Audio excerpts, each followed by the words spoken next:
Hello everyone, so we are the reporter of Chapter 11, Human Population and Urbanization. First, we have the three major factors account for this population increase. The human developed the ability to expand into almost all of the planet's climate zone and habitats. The emergence of early and modern agriculture allowed to us to grow more food for each unit of land area farm.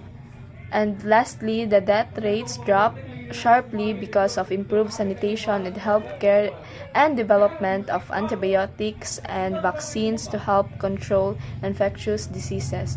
So these three major factors, amo ni siya tong daw every century or every year nagadevelop gid ang aton nga technology tanan para sinang ara na tasang mga iba't ibang mga tambal sa una wala tasang tambal sa amo sini nga sakit, sa una may wala tasang tambal sa mga amo sini nga sa para ng mga infected ng mga venom wala ta sa mga tao karon ara na siya.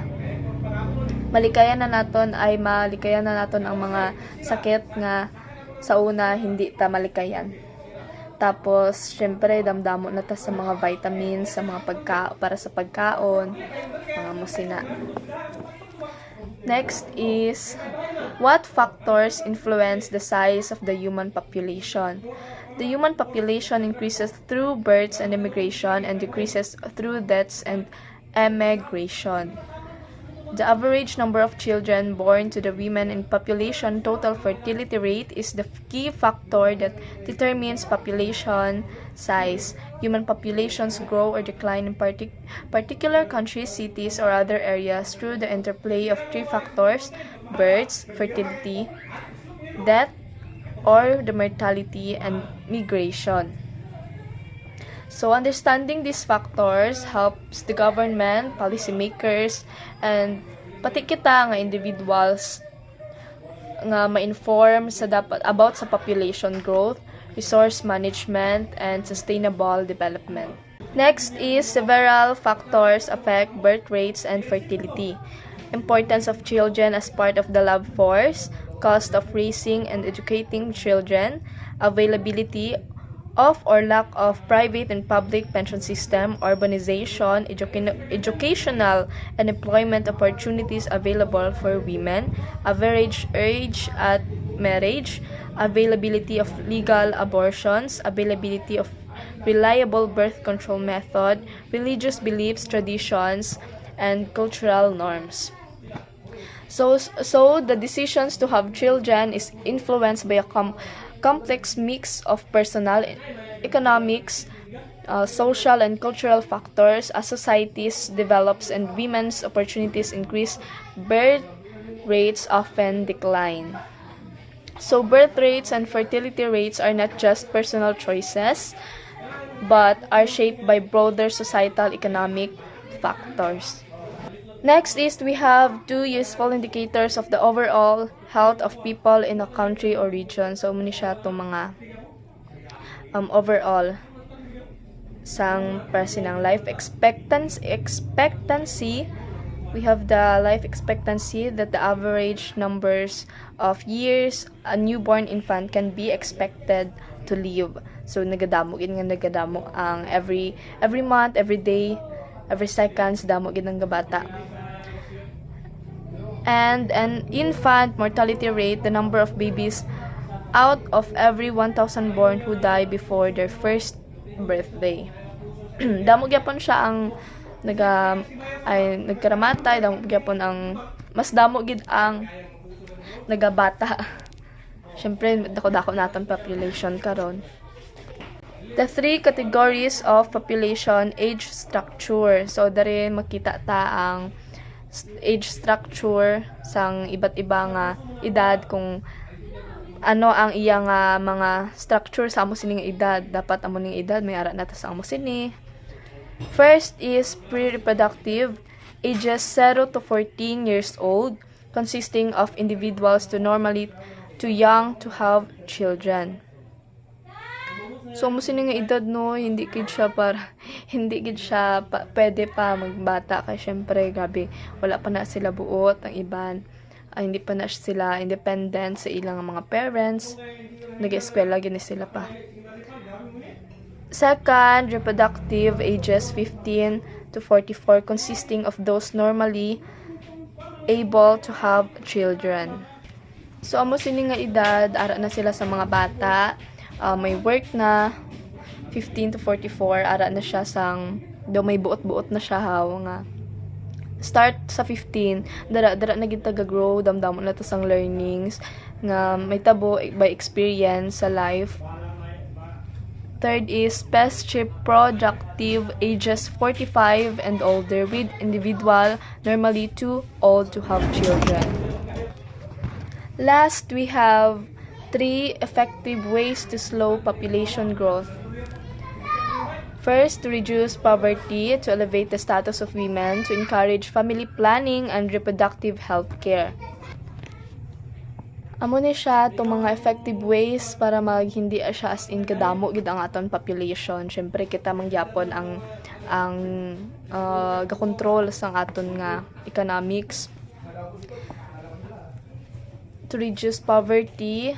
So ara dari ang syempre kung damo ta mas maghirap gid ang aton nga lifestyle, hindi ta kaya magpa-eskwela sang bata, hindi magbudlayan ta pakaon sa mga bata, mabudlayan ta sa aton gid nga kinabuhi, paano naton budgeton ng isa ka kwarta sa isa ka sweldohan nga mo sina.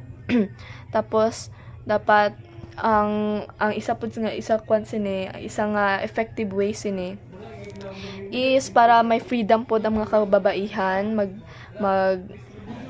mag-control sa ilang kung gusto gid nila magkabata sa amo sinin kadamo. Syempre may freedom pod sila ara na pod sa ila para dapat kita mismo makaisip ta kita mga kababaihan dapat control gyapon ta kay syempre magtrabaho pod ta sang aton gusto pod ta maka-earn sa aton gid nga mismo nga kwarta kay hindi na ta dapat belong sa mga amos ito nga mga era sa mga kababaihan nga ginakulata mga musina. Amo nang ginahambal nga to encourage family planning and reproductive health care para pod makontrol ang aton nga mga babies kung pila kadamuan ang mahimo sa isa ka family. Lastly, the demographic transition, demographers examining the birth and death rates of Western European countries that become industrialized during the 19th century develop a hypothesis of population change. So would be all. Ang next na reporter is si Miss Julina Suyat. Empower women. A number of studies shows that women tend to fewer children if they are educated, have the ability to control their own fertility, earn an income, and live in societies that do not suppress their rights. Although women make up roughly whole of the world's population, in most societies they have fewer rights and educational and economic opportunities than men have.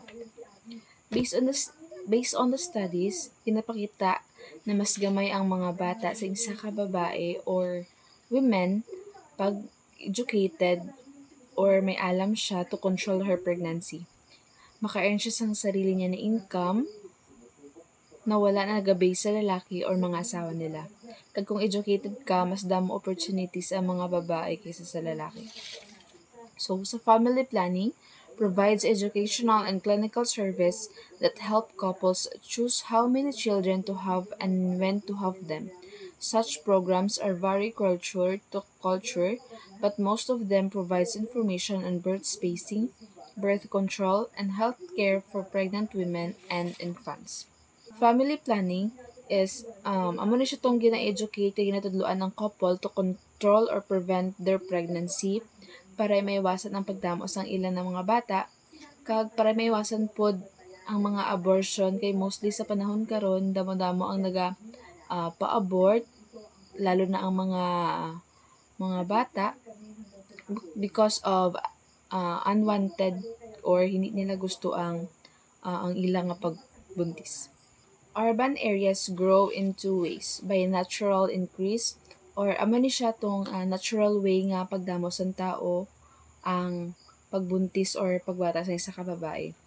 And by immigration, mostly ang naga-migrate or nagabalhin sa mga um, urban areas is mga taga-rural areas kay nagapati sila na sa urban areas damo sang opportunity nga ihatag, damo sang obra nga makita, kag mas damo sang mapagkakitaan nila sa adlaw-adlaw nila. Scientists see three important urban trends. The proportion of global population living in urban areas has increased dramatically. The numbers and sizes of human areas are mushrooming. Poverty is becoming increasingly urbanized, mostly in less developed countries. Urbanization disadvantage. Most urban areas are an unsustainable system. Most cities lack vegetation. Many cities have water problems. Cities tend to concentrate pollution and health problems. Cities affect local climates. Urbanization advantage. Urban residents live longer, have lower infant mortality and fertility rates. Recycling is more economically visible, helps to preserve biodiversity. Energy efficient mass transportation, walking, and bicycling. Most urban areas are an unsustainable system. Urban population occupy only about 2% each land area but consume about 75% of its resources and produce about 75% of the world's population waste. Life is disparate struggle for urban poor and less developed countries.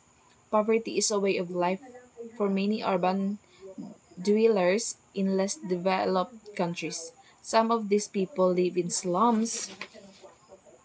Amo nito nagapatindog sa mga balay or mga barong-barong nila sa kung diin. And others live in squatter settlements, which is amo nitong tawag sa mga tao na magaisar sa mga building kag sa mga lupa nga hindi ila nga wala pud sila sa mga rights. How does transportation affect urban environmental impacts? In some countries, many people live in widely dispersed urban areas and depend mostly on motor vehicles for their transportation, which greatly expands their ecological footprints. Motor vehicles have advantages and disadvantages.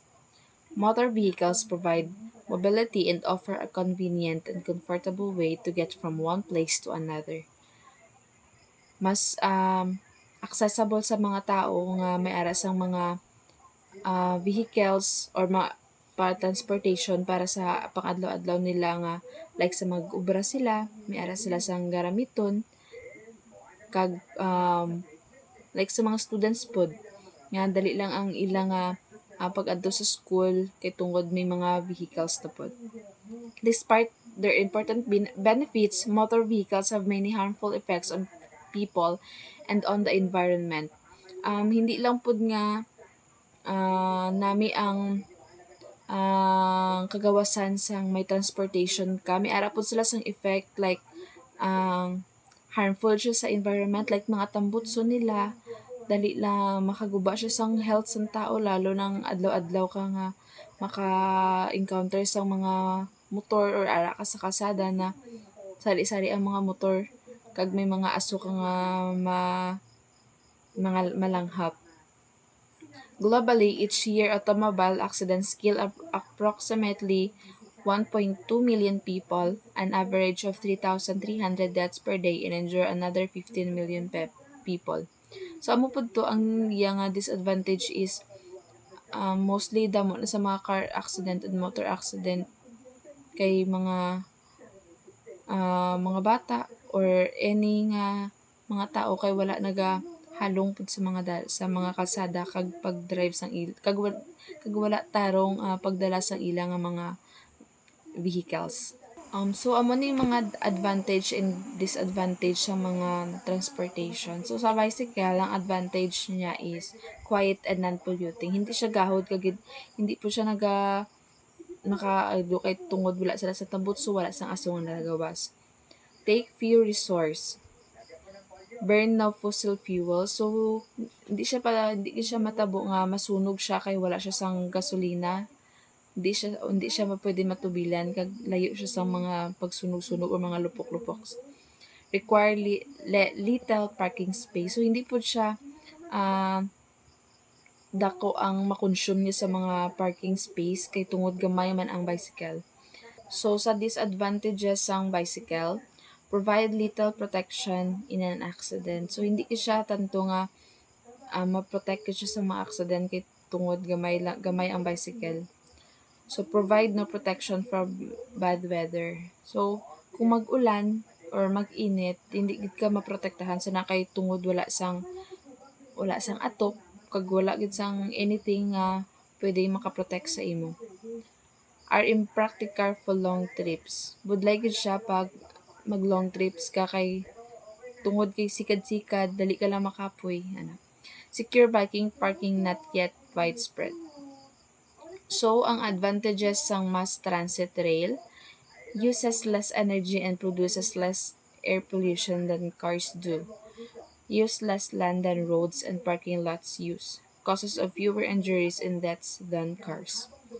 Ang iyang disadvantage is expensive to build and maintain. Cost effective only along densely populated corridor. Commits riders to transportation schedules. Advantage ng buses is reduce car use and air pollution, can be rerouted as needed, cheaper and heavy rail system. So disadvantage naman is can lose money because they require affordable fares, can get caught in traffic and add to noise and population, commit riders to transportation schedules. Sa high-speed rail is ang advantage niya is much more energy efficient per rider than cars and planes are less pollution than cars and planes.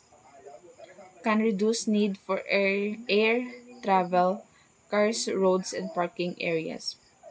Disadvantage, cost effective only along heavily traveled routes, causes noise and vibrations for nearby residents, usually requires large government subsidies to build and run. So, thank you so much.